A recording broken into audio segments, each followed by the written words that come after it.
let's talk about one of British cinema's most beloved and, honestly, most complicated institutions, the Carry-On films. For over 30 years, they were an absolute fixture. But how do they hold up today? That's what we're here to unpack. I mean, you just have to start with this line, right? It's delivered by the one and only Kenneth Williams in Carry On Cleo, and it is pure carry-on genius. It's witty, it's a fantastic pun, and it just perfectly sums up that theatrical, campy humor that the whole series was built on. It's a joke so good, it's basically legendary in British comedy. And what a series it was. Just look at this timeline. It all kicked off way back in 1958 with Carry On Sergeants, and then just kept going, pretty much non-stop, until 1978. They were just churning these films out. Then, after a long gap, they even tried to bring it back in 1992. This wasn't just a handful of movies, it was a total cinematic marathon.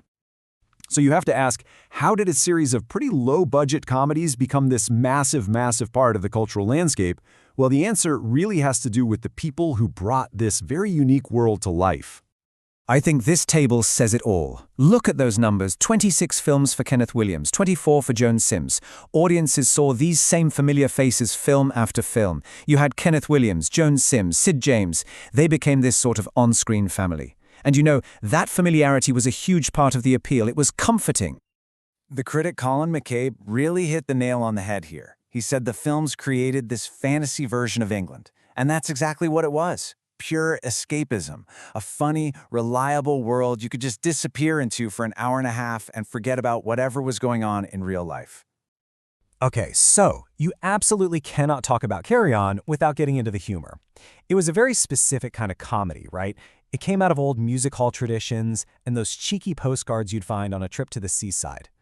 And the main weapon in their comedy toolbox was the double entendre. So what is that exactly? It's basically a phrase that has two meanings. One is perfectly innocent, and the other one's a bit naughty. It was their way of being risque without ever being truly explicit. For instance, check out this classic line from Carry On Cabby. If you're a kid watching, it sounds like he's just hungry, talking about a bread roll. But if you're an adult, you get the other, much cheekier meaning. This two-level humor was genius, really, because it meant the whole family could watch, but the adults were in on a whole different set of jokes. Sometimes the humor was even simpler, just a silly pun. Like in Carry On Cleo, a character mishears impregnable as pregnant. That's the classic, goofy play on words. But this kind of joke, and who it's aimed at, that's where we start to see what's really going on beneath the surface. And that brings us to, well, the elephant in the room. Because as much as people love these films, watching them now, through a modern lens, it can get pretty uncomfortable. The humor that felt like a bit of harmless fun back in the 60s and 70s really doesn't always land the same way today. You know, it's really easy to just say, oh, it was a different time. But as the critic, St. John Carp, points out, that kind of lets them off the hook. He says that part of appreciating these films now means we have to be honest and confront their flaws. Carp actually throws out a challenge. He says, go watch Carry On Girls with a female friend. The whole film is packed with bikini fights and jokes that pretty much just reduce women to their bodies. Would that really be a comfortable watch for you both? And then he says, okay, next up, watch Carry On Abroad with a gay friend. There's one character in that film who's portrayed as this really nasty, bitchy stereotype whose only purpose is to be made fun of. It's comedy that punches down, and it punches down hard. And finally, he asks us to imagine watching Carry On Up the Jungle with a black friend. It's a film that has white actors in blackface. These aren't subtle things we're talking about. They are right there, front and center in these movies. So if we boil it all down, the criticisms really fall into three big categories. Sexism, where women were either young, sexy dolly birds or older, nagging battle axes. Homophobia, where gay characters were almost always ridiculed for being effeminate. And maybe most jarringly for us today, the racism of using white actors in makeup instead of, just hiring people of color. So if these jokes are so problematic, why were they so wildly popular? It's a great question. Some academics have turned to psychoanalysis to find an answer, suggesting that the humor was actually serving a deeper psychological purpose for the audience. Okay, stick with me here. A key idea from Freud is something called the Oedipus complex. Now that sounds complicated, but in simple terms, it's a theory about how we all have to figure out our relationships with our parents to become mature adults. And that whole process can be pretty fraught with anxiety. Let's make this real. Go all the way back to the very first film. There's a character named Horace who's really immature, and his problems are all linked back to his cold mother. Over the course of the film, he works through all that stuff, what a Freudian analyst would call negotiating the Oedipus complex, and he becomes a man.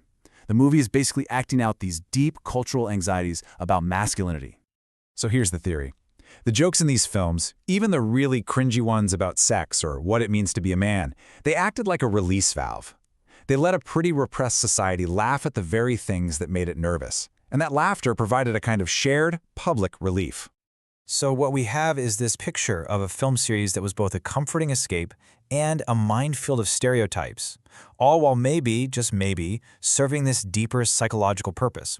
It's a lot. It's a complicated legacy. So the question is, why do people still watch them? Well, there are still some pretty good reasons. The films were brilliant at making fun of authority figures and pompous, upper-class types. Then there's the simple comfort of that familiar cast. And you know, they have this cheeky, campy, innuendo-filled vibe that you just don't really see in comedy anymore. And of course, there's that powerful, nostalgic escapism we talked about. But there's one more layer of complexity here. That cheerful family we all saw on screen, it was largely a myth. In reality, the cast was famously, notoriously underpaid. And off-screen, many of the actors, like Charles Hawtrey and Kenneth Williams, led really troubled lives, struggling with depression and alcoholism. It's a pretty stark contrast to the fun and games they created. So, at the end of the day, we're left with 31 films.